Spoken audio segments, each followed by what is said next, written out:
नमस्कार, मी डॉक्टर प्राची स्वामी. मित्र म्हणे आरोग्यमच्या आजच्या भागात तुम्हा सर्वांचं मनापासून स्वागत. आज आपल्यासोबत आहेत डॉक्टर पियुष जैन. हे नेत्ररोग तज्ज्ञ म्हणजेच ऑप्थॅल्मॉलॉजिस्ट आहेत आणि त्यांनी USA पिट्सबर्ग इथून पीडियाट्रिक फेलोशिपचा कोर्स केलेला आहे. According to international guidelines screen use only should be 1 hour per day. की आता लहान मुलांना खूपच कमी वयामध्ये आता चष्म्याचे नंबर येणं सुरू झालं आहे. आई वडिलांना चष्मा नाही आहे, पण 3 वर्षाचे 4 वर्षाचे मुलं आमच्याकडे येतात आणि त्यांना -3 -4 असा नंबर असतो. तर तिरळेपणा म्हणजे हा एक ट्रीट करण्यासारखा प्रॉब्लेम आहे आणि जे ट्रीट करायलाच पाहिजे. आणि ते आय फ्लू ट्रीट करण्यासाठी कोणीतरी त्याला सांगितलं की चुना वापरायचा डोळ्यामध्ये. लक्षणं त्याला नाही आहे, म्हणूनच त्याला सायलेंट थीफ ऑफ साईट म्हणतात. त्याच्यातलं सगळ्यात सिरियस आणि सगळ्यात सिव्हिअर परिणाम म्हणजे डायबिटिक रेटिनोपॅथी.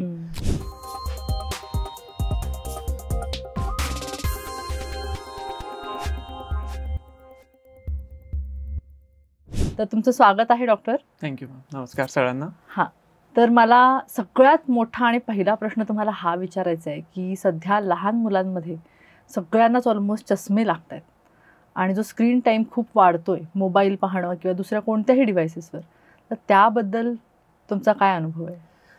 एकदम बरोबर बोललात मॅम तुम्ही.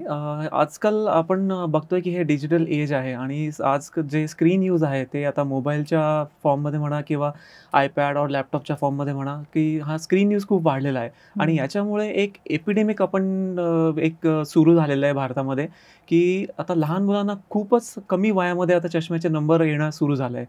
आणि याला एक मेन रिझन असं म्हणता येईल आपल्याला की जे स्क्रीन यूज आजकाल जे वाढले त्याच्यामुळे.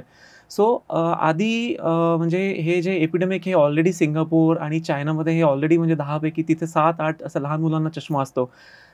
सेम म्हणजे जी सिच्युएशन आहे ते आता इंडियामध्ये येते आहे. तर आपण आधी जाणून घेऊया की ह्याचे सिम्पटम्स काय असतात आणि याच्यापासून आपण बचाव कसा करू शकतो. तर याचं सिम्पटम्स म्हणजे आता लहान मुलं ते स्वतः सांगू शकत नाही की त्यांना काय प्रॉब्लेम होतो आहे, की मला थोडंसं दिसायला ब्लर होतंय की मला दिसत नाही नीट ब्लॅकबोर्डवरचं. ते हे कशा प्रकारे आयडेंटिफाय किंवा ओळखायला पाहिजे आपण, की जेव्हा लहान मुलांमध्ये जेव्हा स्कूल परफॉर्मन्स तुम्हाला असं वाटते की याचा परफॉर्मन्स एवढा स्कूलमध्ये नाही आहे. आजकाल स्कूलमध्ये पण बऱ्याच ठिकाणी स्क्रीनिंग सुरू झाली आहे ऑलरेडी. समजा जर टीचर्सना जर लक्षात आलं तर मग त्यांनीही सांगायला पाहिजे. किंवा लहान मुलांमध्ये स्कूल परफॉर्मन्स अफेक्ट होणं, फ्रिक्वेंट ब्लिंकिंग करणं, डोळ्यातनं पाणी येणं, डोळ्यांना तिरळेपणा होणं किंवा TV बघताना किंवा काही वाचताना जर जो लहान मुलं आहेत ते खूप जवळ जात असतील किंवा बुक असं खूप जवळ धरत असतील, म्हणजे हे जे आहेत हे वॉर्निंग साईन्स आहेत. किंवा जे फ्रिक्वेंटली रब करत असतील, त्यांना डोळ्यांना पाणी येत असेल, रेडनेस होत असेल, तर हे थोडेसे वॉर्निंग साईन्स आहेत. तर असे वॉर्निंग साईन्स जर तुम्हाला दिसले तर तुम्ही लवकरच कन्सल्ट करायला पाहिजे आय स्पेशलिस्टना.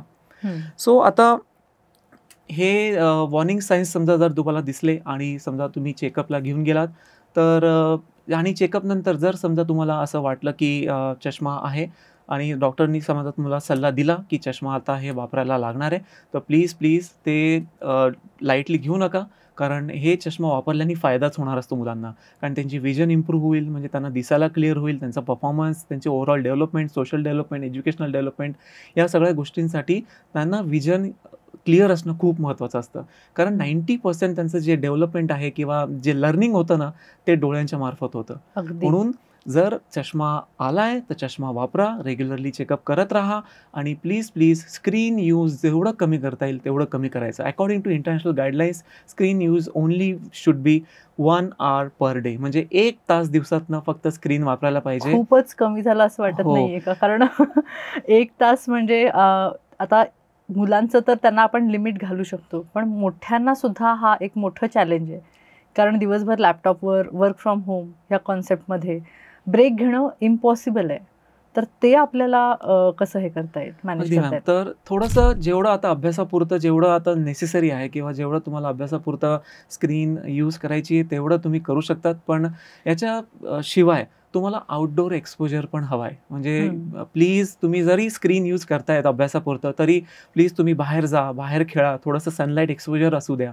म्हणजे हे जे एपिडेमिक येतं आहे इंडियामध्ये हे नंबरचं, ते हे तिथेच थांबायचं आहे आपल्याला मॅम. अच्छा, म्हणजे ही एपिडेमिक हे म्हणजे जर तुम्हाला म्हणायचं की साथ चष्मा 7 लागायची हो. लिटरली साथ सुरू होते लिटरली 7 आपल्याकडे. सुरू आहे मॅम. आम्ही बघतोय म्हणजे लहान आई-वडिलांना चष्मा नाहीये, पण 3 वर्षाचे, 4 वर्षाचे मुलं आमच्याकडे येतात आणि त्यांना -3, -4 असा नंबर असतो. हे पॅरेंट्ससाठी पण शॉकिंग असतं. पण आता ती सिच्युएशन यायला लागली आहे हळू-हळू आणि याच्यापासून प्रिव्हेंट करण्यासाठी थोडंसं एकच आहे की म्हणजे एकतर आपला आहार जे आहे, जे डाएट आहे ते बॅलन्स्ड असू द्या, लाईफस्टाईल बॅलन्स्ड असू द्या, outdoor exposure, sun exposure, let them play outside. म्हणजे त्यांना मुलांना बाहेर थोडंसं काढा. म्हणजे आज हे पूर्ण शिफ्ट झालंय मॅम. आता आधी पॅरेंट्स म्हणायचे की अरे किती तू बाहेर जातोय, जरा थोडं घरी थांबत जा. आणि आज मुलांना बाहेर काढावं लागतंय लिटरली पॅरेंट्सना. सो ही सिच्युएशन आज चेंज झाली. ती थोडंसं होण्यापासून थांबायचं आहे.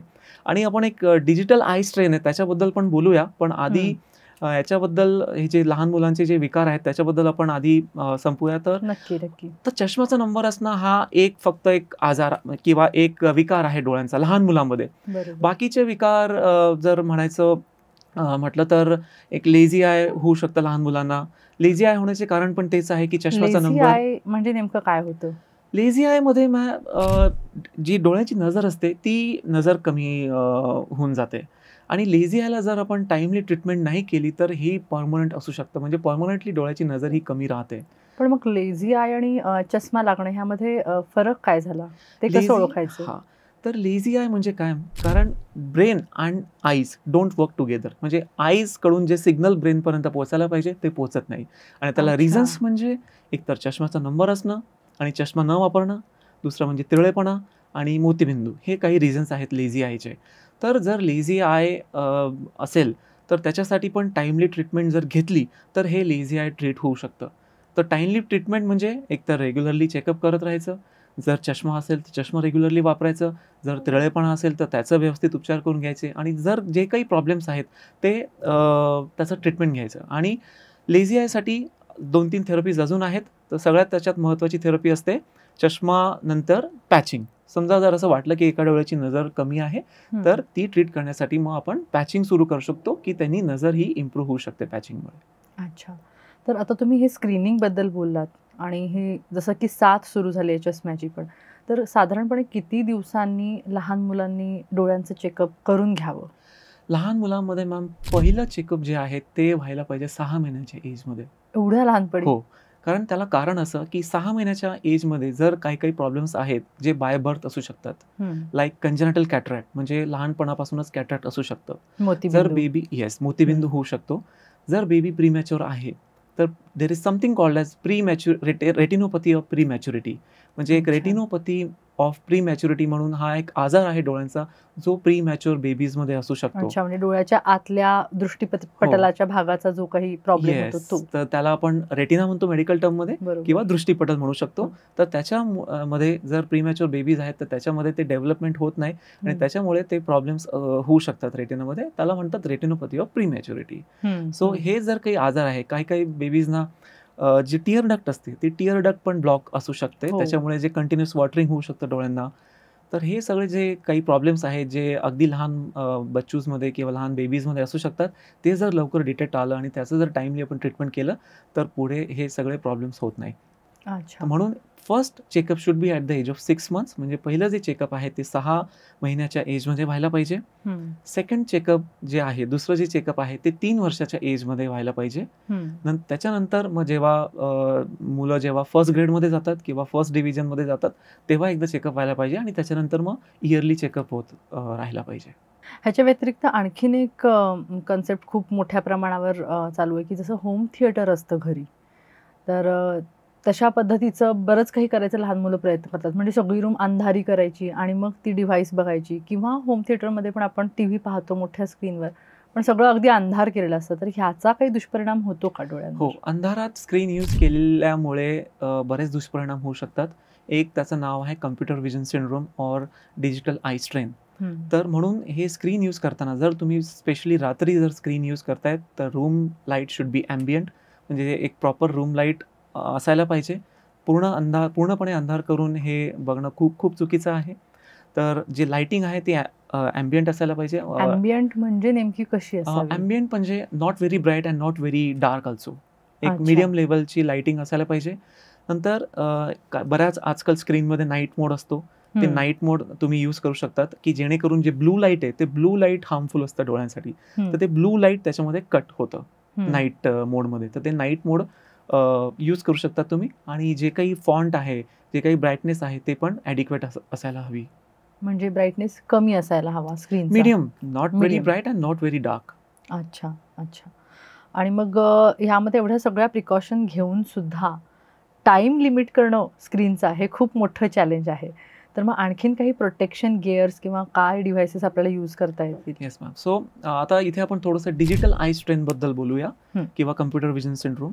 तर हे काय असतं बेसिकली, जेव्हा तुम्ही लॅपटॉप किंवा मोबाईलसमोर जास्त वेळ तुम्ही बघतायत, तेव्हा नॉर्मली जे डोळ्यांचं ब्लिंकिंग व्हायला पाहिजे, नॉर्मल जे डोळ्यांचं ब्लिंकिंग रेट असतं ते 12 to 15 पर मिनिट असतं. म्हणजे 12 ते 15 वेळा तुम्ही ब्लिंक करायला पाहिजे. हो, डोळ्यांची तर उघडझाप डोळ्यांची होते उघडझाप normally. व्हायला 12 पाहिजे ते 15 12 ते वेळेस. 15.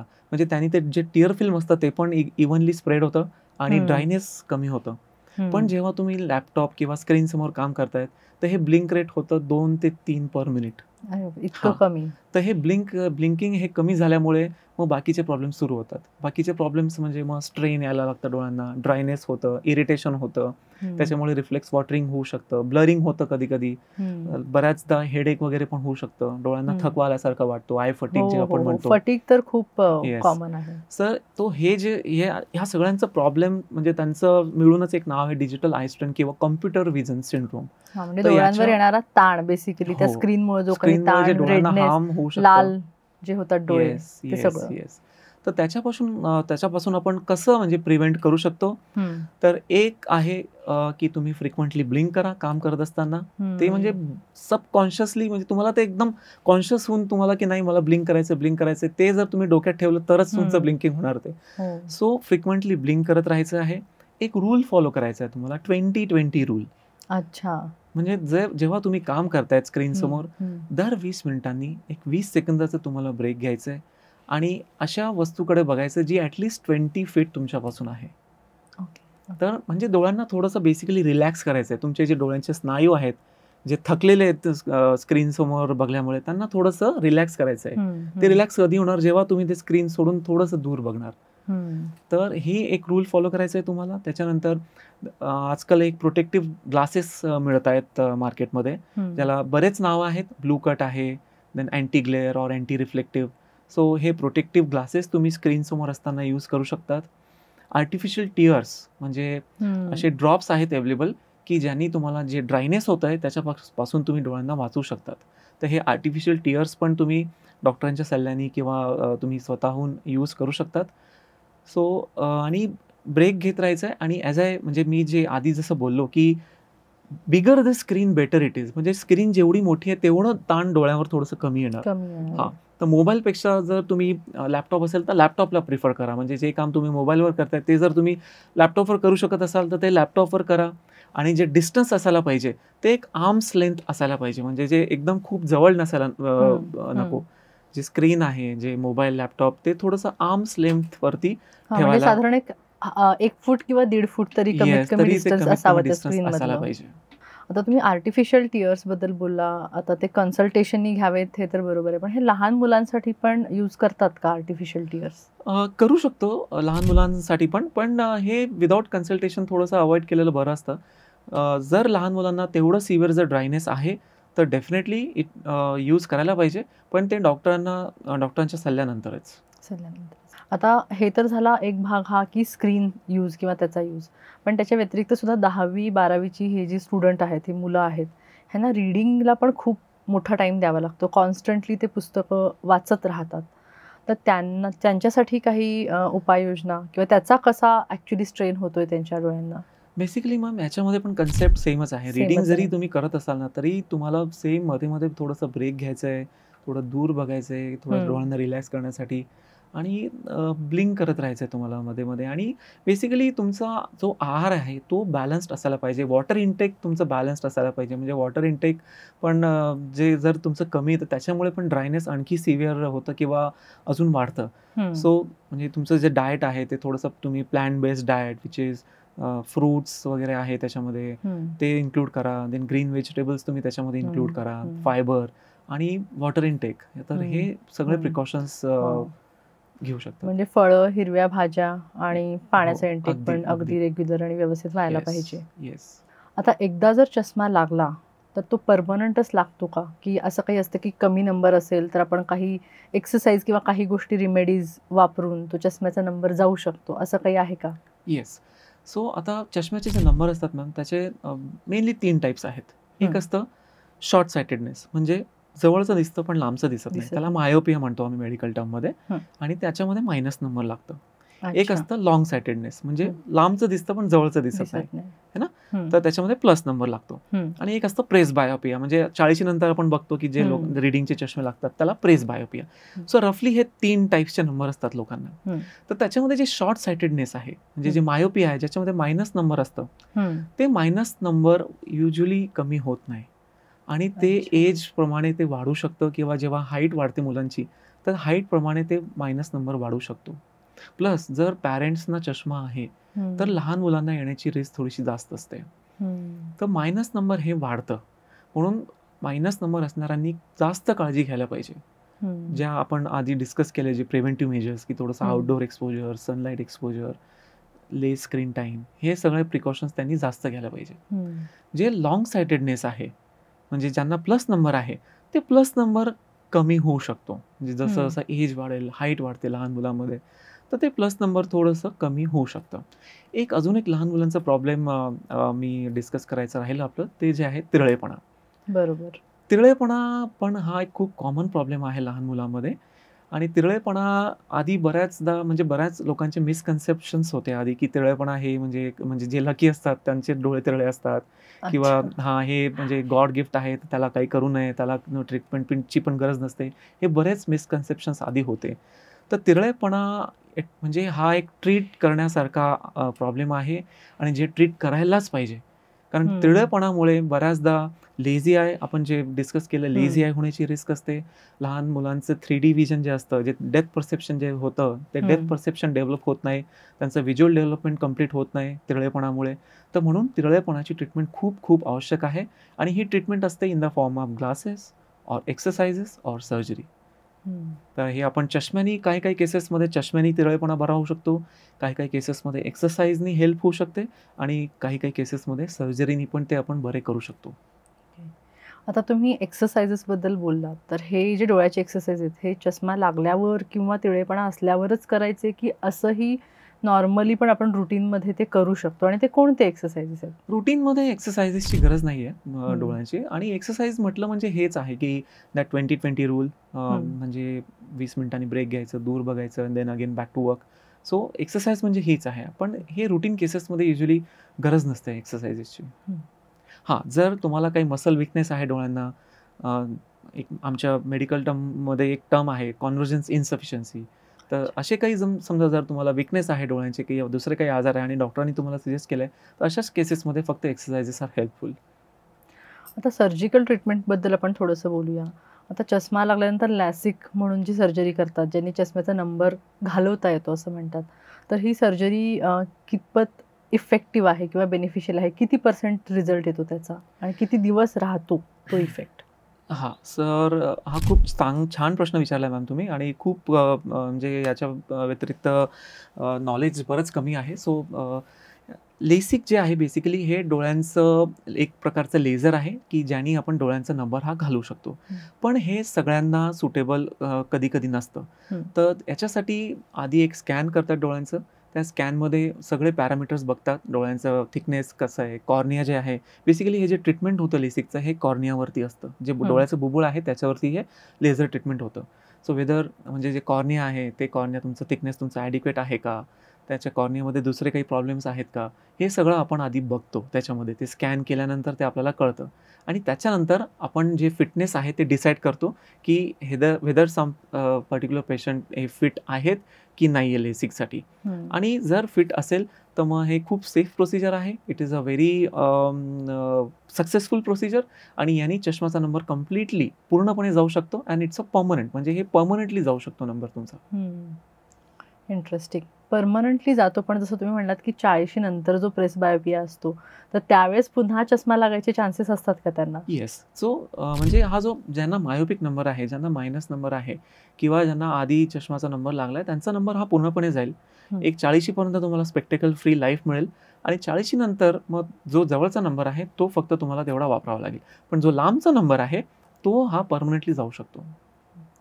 मग आता ह्यामध्ये पण तुम्ही म्हटला की 40 नंतर प्रेस बायोपियामुळे जो नंबर लागतो तर हा सगळ्याच माणसांना लागण्याचे चान्सेस आहेत का? सगळ्यांना लागतं. कोणाला लवकर सुरू होतं प्रेस बायोपिया, कोणाला थोडंसं लेट सुरू होतं. आता बऱ्याचदा आपण बघतो की इव्हन 42-43 एज असतं पण त्यांना चष्म्याची गरज नसते. हो.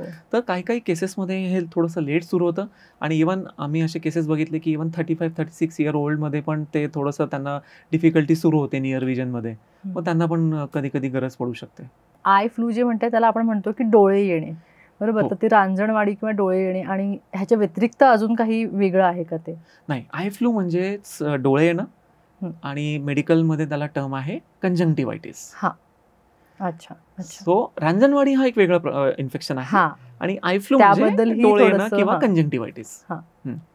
एक्झॅक्टली. आपण हे थोडंसं आय फ्लू बद्दल एकदा बोलूया मग, कारण रिसेंटली आपण बघितली की साथ पण होती आय फ्लूची आणि बरेच त्यावेळेस आम्ही केसेस बघितले आणि लिटरली म्हणजे पूर्ण फॅमिलीज अफेक्ट झालेले त्याच्यामध्ये आय फ्लूमध्ये. सो बेसिकली आय फ्लू हे एक प्रकारचं डोळ्यांचं इन्फेक्शन आहे जे बॅक्टेरियामुळे होऊ शकतं किंवा व्हायरसमुळे होऊ शकतं. आणि आय फ्लूचे सिम्पटम्स म्हणजे डोळ्यांना थोडंसं रेडनेस होतं आणि ते एका डोळ्यापासून सुरुवात होऊ शकते. म्हणजे असं नाही की त्याच्यामध्ये दोन्ही डोळे त्याच्यामध्ये अफेक्ट होऊ शकतात. ते मोस्टली एका डोळ्यापासून सुरुवात होते.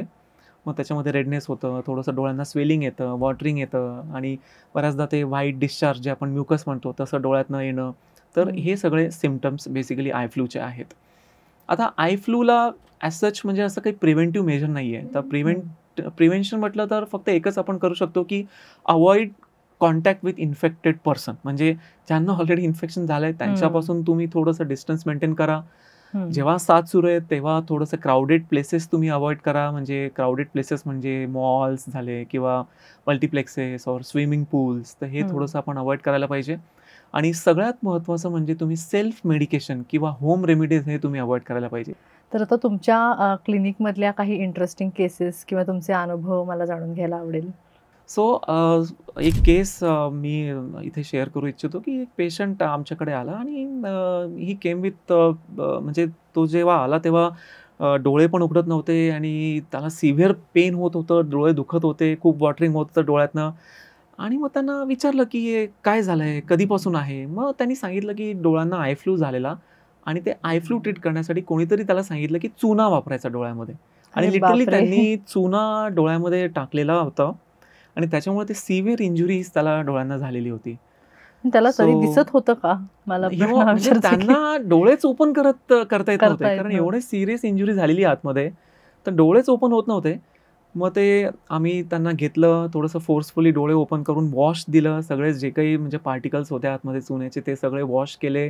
मग थोडेसे नमिंग ड्रॉप्स टाकून पूर्णपणे एक्झामिन केलं आम्ही त्यांना आणि देन मग थोडंसं आम्ही मेडिसिन्स वगैरे सुरू केले. हळूहळू मग जवळपास एक त्याला 2 महिने पूर्ण रिकवर व्हायला लागले आणि तरी एका डोळ्याला थोडंसं इंजुरी वॉज सिरियस, तर थोडंसं पार्शल विजन लॉस थोडंसं त्याला झालं त्याच्यामुळे. म्हणजे स्कारिंग बेसिकली झालं आणि त्याच्यामुळे थोडंसं विजन लॉस पार्शल झालं एका डोळ्यामध्ये. सो म्हणून मी हे इथे खूप स्ट्रेस करू इच्छितो मॅम की ज्यांना आय फ्लू झाला आहे त्यांनी एकतर म्हणजे जर तुम्हाला पॉसिबल ऑफ्थॅल्मॉलॉजिस्टकडे जायला पॉसिबल नसेल तर ॲटलिस्ट आपले जे फॅमिली डॉक्टर आहे, जवळपास कोणी डॉक्टर आहे त्यांना तुम्ही आधी कन्सल्ट करू शकतात आणि नंतर समजा तुम्ही ड्रॉप्स वगैरे त्यांनी जे सजेस्ट केले ते तुम्ही सुरू करा. तरी समजा तुम्हाला सिम्पटम्स बरे होत नाही आहे किंवा सिम्पटम्स वाढले, तर मग तुम्ही डेफिनेटली आय स्पेशलिस्टना किंवा ऑफ्थॅल्मॉलॉजिस्टना कन्सल्ट करायला पाहिजे. पण हे सगळे जे होम रेमेडीज आहेत किंवा सेल्फ मेडिकेशन, आता बऱ्याचदा आपण बघतो on the patient counter on the counter medications जे मेडिकेशन. आहेत ते स्पेशली स्टिरॉइड आय ड्रॉप्स हे थोडंसं अवॉइड करायला पाहिजे, कारण हे याच्यामुळे खूप मेजर इश्यूज होऊ शकतात डोळ्यांना. सो आणि ट्रीटमेंट जे असतं हे बेसिकली सेल्फ रिझॉल्विंग इन्फेक्शन असतं. वेदर म्हणजे तुम्ही याचं ट्रीटमेंट करा किंवा नका करू. हे जे मागे साथ आली होती हे 4-5 दिवसात पेशंट म्हणजे बरे होत होते. तर म्हणून थोडंसं ज्यांना इन्फेक्शन झाले त्यांनी स्वतः थोडंसं आयसोलेट करून घ्यायला पाहिजे. फ्रिक्वेंट तुम्ही हँडवॉश करायला पाहिजे आणि तुमचे जे बिलॉंगिंग्स आहेत पर्सनल, जसे टॉवेल, रुमाल झालं, बेडशीट झालं, हे थोडंसं शेअर करायला अवॉइड करायला पाहिजे. तर आता ह्या सगळ्या बॅकग्राऊंडवर मला हे विचारायचं आहे की रोज आपण डोळ्यांची काळजी म्हणून काय घेतली पाहिजे? कारण काहीतरी त्रास झाल्यानंतरच मग आपण विचार करतो की काहीतरी चुकतंय आणि काहीतरी प्रिकॉशन्स रोज पण घेतल्या पाहिजेत. तर त्यावर काही टिप्स अगदी. तुम्ही सांगा. तर सगळ्यात महत्त्वाचं आहे याच्यामध्ये बॅलन्स्ड डाएट आणि हेल्दी लाईफस्टाईल. तर बॅलन्स्ड डाएटबद्दल आपण आधी पण बोललो, मी परत एकदा सांगू इच्छितो की plant based diet which is rich in antioxidants, म्हणजे फ्रूट्स, जे which is rich in antioxidant, मग त्याच्यामध्ये फायबर्स, हे प्लांट बेस्ड डाएट तुम्ही इन्क्लूड करा तुमच्या आहारामध्ये. नंतर वॉटर इंटेक तुमचं ॲडिक्वेट असू द्या. ॲडिक्शन्स तुम्ही अवॉइड करा. आणि जे आपण आधी जसं बोललो की स्क्रीन यूज जेवढं आपल्याला मिनिमल ठेवता येईल तेवढं मिनिमल ठेवा. तुम्ही आउटडोअर एक्सपोजर असू द्या, सनलाईट एक्सपोजर असू द्या, आणि timely checkup with your I doctor. म्हणजे जर तुम्हाला काही प्रॉब्लेम असेल तर ते अवॉइड करू नका किंवा ते टाळू नका आणि रेग्युलरली तुम्ही चेकअप करत राहा. स्पेशली म्हणजे जे काही आय प्रॉब्लेम्स आहेत, जसं ग्लोकोमा आहे, म्हणजे काचबिंदू ज्याला आपण म्हणतो, which is also called silent thief of site. म्हणजे सायलेंट थीफ ऑफ साईट म्हणजे हे सायलेंटली तुमचं नजर हे डॅमेज करत असतं आणि हे लक्षात येत नाही बऱ्याच जणांना, म्हणून त्याला म्हणतात सायलेंट थीफ ऑफ साईट. तर काचबिंदू बेसिकली हा जो आजार आहे हा it's a disease of old age. हे युजली 40 नंतर लोकांना होतं, पण देर आर सर्टन केसेस, काही केसेसमध्ये हे यंग लोकांमध्ये पण होऊ शकतं किंवा लहान मुलांमध्ये पण होऊ शकतं in the form of congenital glaucoma. पण ओळखायचं कसं? तर हे ओळखायचं म्हटलं तर ह्याचे काही रिस्क फॅक्टर्स आहेत. जसं म्हणजे जर तुम्हाला फॅमिली हिस्ट्री ऑफ ग्लोकोमा आहे, जर फॅमिलीमध्ये आईवडिलांना किंवा सिबलिंग्सना जर ग्लोकोमा आहे, किंवा तुम्हाला डायबिटीस आहे, ब्लड प्रेशर आहे, किंवा तुमचं एज इज मोर दॅन 40, तर अशा पेशंट्सनी, किंवा तुम्हाला समजा काही ट्रॉमा वगैरे झाला आहे डोळ्यांना, तर अशा पेशंट्सनी रेग्युलर चेकअप करत राहायला पाहिजे. कारण हे जर लवकर आपल्या लक्षात आलं आणि टाईमली आपण ट्रीटमेंट सुरू केली तर हे आपण तिथेच त्याला स्टेबल करू शकतो. कारण ग्लोकोमामध्ये जे डॅमेज ऑलरेडी झालं आहे ते आपण रिव्हर्स करू शकत नाही. हे इरिव्हर्सिबल ब्लाइंडनेस होऊ शकतं ग्लोकोमामध्ये. अच्छा, पण ह्याची लक्षणं कशी ओळखावीत आपण? लक्षणं त्याला नाही आहे, म्हणूनच त्याला सायलेंट थीफ ऑफ साईट म्हणतात. म्हणजे हे कळत सुद्धा नाही की कोणाला जर आहे तर त्यांना कळणार सुद्धा नाही की मला हे डोळे दुखतात असं काही. तसं काहीच होत नाही, तसं काहीच होत नाही. डोळे दुखत नाही, तुमची विजन पण जात नाही. कारण ह्याच्यामध्ये पेरिफेरल विजन जे असतं, एक असतं आपलं सेंट्रल विजन, एक असते पेरिफेरल विजन सराउंडिंग. तर ह्याच्यामध्ये पेरिफेरल विजन हळूहळू डॅमेज होत असते. म्हणजे साईडचं दिसायचं जे कमी कमी होत असतं, पण ते लक्षात येत नाही. कारण तुम्हाला जे समोर आहे ते दिसतंय. साईडची विजन डॅमेज होत आहे पण ते लक्षात येत नाही. अगदी पूर्ण डॅमेज झाल्यानंतरच लक्षात येतं. आणि म्हणूनच याचं जर हे लवकर लक्षात आलं आणि आपण टाईमली ट्रीटमेंट सुरू केली तर हे आपण तिथेच त्याला थांबवू शकतो. जे डॅमेज झालंय ते झालंय, त्याला रिव्हर्स करू शकत नाही. पण हे जे काही ट्रीटमेंट आपण करणार आहे ते पुढचं डॅमेज थांबवण्यासाठी आपण करतो याला. ऑफकोर्स म्हणजे काही वॉर्निंग साईन्स आहेत. म्हणजे कधी त्याच्यामध्ये ग्लेअर्स आपण जे म्हणतो, ग्लेअर होऊ शकतं लोकांना. कलर्ड हॅलोज म्हणजे जे लाईट असतात त्याच्या आजूबाजूला कलर्ड हॅलोज असू शकतात. कधी काही केसेसमध्ये हेडेक होऊ शकतं. Frequent change in reading glasses, म्हणजे जर तुम्ही रिडिंग ग्लासेस वापरताय आणि सारखा चष्म्याचा नंबर बदलतोय तर हे सुद्धा एक वॉर्निंग साईन असू शकतं. तर म्हणून जर असे काही वॉर्निंग साईन्स असतील, तुम्हाला फॅमिली हिस्ट्री असेल, तुम्हाला काही दुसरे आजार असतील, डायबिटीस असेल, तर तुम्ही रेग्युलरली चेकअप हे करत राहायला पाहिजे. आणि जर डॉक्टरांनी डिटेक्ट केलं की तुम्हाला ग्लोकोमा आहे तर हे मेडिकेशन्स पण तुम्ही रेग्युलरली घ्यायला पाहिजे डॉक्टरांच्या सल्ल्याने. तर गेल्या 10-11 वर्षापासून तुमची ही ऑप्थॅल्मॉलॉजीची प्रॅक्टिस आहे, तर त्याबद्दलचा तुमचा अनुभव आणि थोड्याशा हायलाइट्स तुम्ही काय शेअर कराल? येस. सो मी आता गेल्या 4 वर्षापासून मी ASG आय हॉस्पिटल सोबत असोसिएटेड आहे. आणि आमच्याकडे बेसिकली ASGची सुरुवात कशी झाली मी ब्रीफली तुम्हाला सांगू इच्छितो, की ASG जे हे स्टार्ट झालं हे आधी राजस्थानमध्ये झालं. दोन ophthalmologist from AIIMS, doctor Arun Singhvi आणि डॉक्टर शिल्पी गंग यांनी ASG हॉस्पिटलची सुरुवात केली आणि मग त्यांनी हळूहळू सगळे ब्रँचेस ऑल ओव्हर इंडिया त्यांनी ओपन केलेत आणि रिसेंटली वासन आय केअर जे आहे ते पण त्यांनी ॲक्वायर केलं. सो ओव्हरऑल आता इंडियामध्ये त्यांचे 150+ ब्रँचेस आहेत आणि देन ॲब्रॉडमध्ये नेपाळ आणि युगांडामध्ये पण त्यांचे ब्रँचेस आहेत. तर ASGचं बेसिकली एक प्लस पॉईंट म्हणजे इथे तुम्हाला जी बेस्ट क्वालिटी केअर आहे, म्हणजे ती बेस्ट क्वालिटी केअर ही तुम्हाला अवेलेबल आहे. State of the art facilities ASGमध्ये अवेलेबल आहेत आणि जे डॉक्टर्स आहेत ते हायली क्वालिफाईड आहेत आणि हे सगळं असूनसुद्धा म्हणजे जी तुम्हाला क्वालिटी केअर मिळते ती अगदी अफोर्डेबल रेट्समध्ये तुम्हाला अवेलेबल आहे. आणि डोळे म्हटले की आपल्याला असं वाटतं की अरे छोटेसे 2 डोळे आहेत, पण त्याच्यामध्ये वेगवेगळ्या स्पेशालिटीज आहेत. Cornea, glaucoma, paediatric ophthalmology, then oculoplasty. तर ह्या सगळ्या स्पेशालिटीज तुम्हाला म्हणजे हे एकमेव असं हॉस्पिटल आहे की ह्या सगळ्या स्पेशालिटीजचं म्हणजे डोळ्यांचे जेवढे काही आजार आहेत त्या सगळ्यांचं ट्रीटमेंट तुम्हाला एकाच छताखाली अवेलेबल आहे from highly qualified, highly trained doctors. Financially काही बेनिफिट ट्रीटमेंटच्या बाबतीत होईल का पेशंट्सना? अगदी म्हणजे आमच्याकडे काही स्कीम्स आहेत, जसं पुणे म्युनिसिपल कॉर्पोरेशनची जी शहरी गरीब योजना आहे ती स्कीम आपण चालवतोय की ज्याच्यामध्ये कमीत कमी अगदी माफक दरात आपण पेशंटचा इलाज त्याच्यामध्ये होऊ शकतं. Then central government health scheme आहेत, ECHS आहेत, अशा काही स्कीम्स आपण राबवतोय आणि अजून काय बऱ्याच म्हणजे असं महात्मा फुले जीवनदायी आरोग्य योजना पण आपण आणण्याचा आपला प्रयत्न सुरू आहेत, ते पण लवकरच अवेलेबल होईल.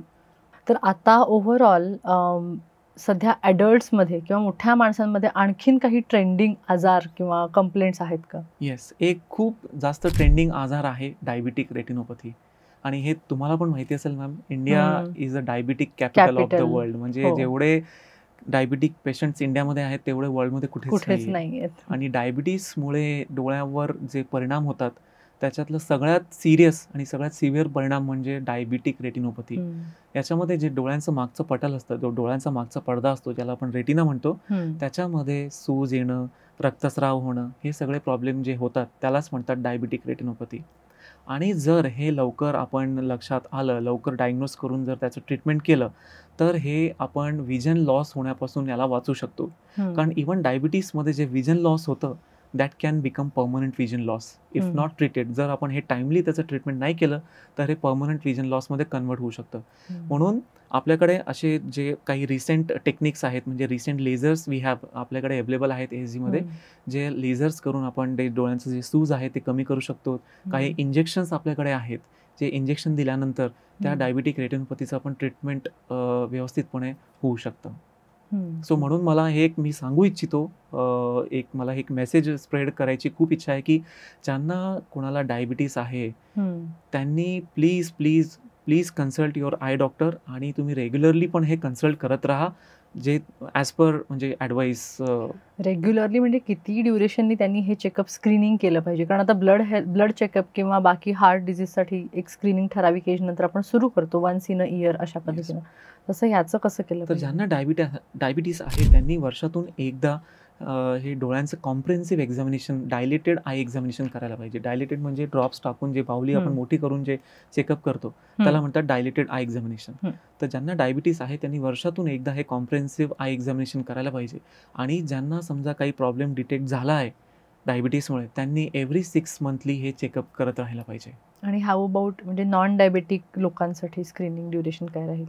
नॉन डायबिटिक लोकांसाठी जर if you have any I problem, जर तुम्हाला काही प्रॉब्लेम्स तुम्हाला वाटत असतील, तुम्हाला म्हणजे जे काही मी वॉर्निंग साईन्स सांगितले, तुम्हाला दिसायला काही ब्लर होत असेल, तुम्हाला फटिग येत असेल, डोळ्यांना वॉटरिंग होत असेल किंवा आजकाल जे पोल्युशनमुळे जे डोळ्यांचे जे आपल्याला आजकाल त्रास व्हायला लागला आहे, म्हणजे डोळ्यांना जळजळ होणं, डोळ्यांना इचिंग होणं, हे सगळे जर तुम्हाला काही प्रॉब्लेम्स वाटत असतील तर तुम्ही लगेच चेक करायला पाहिजे.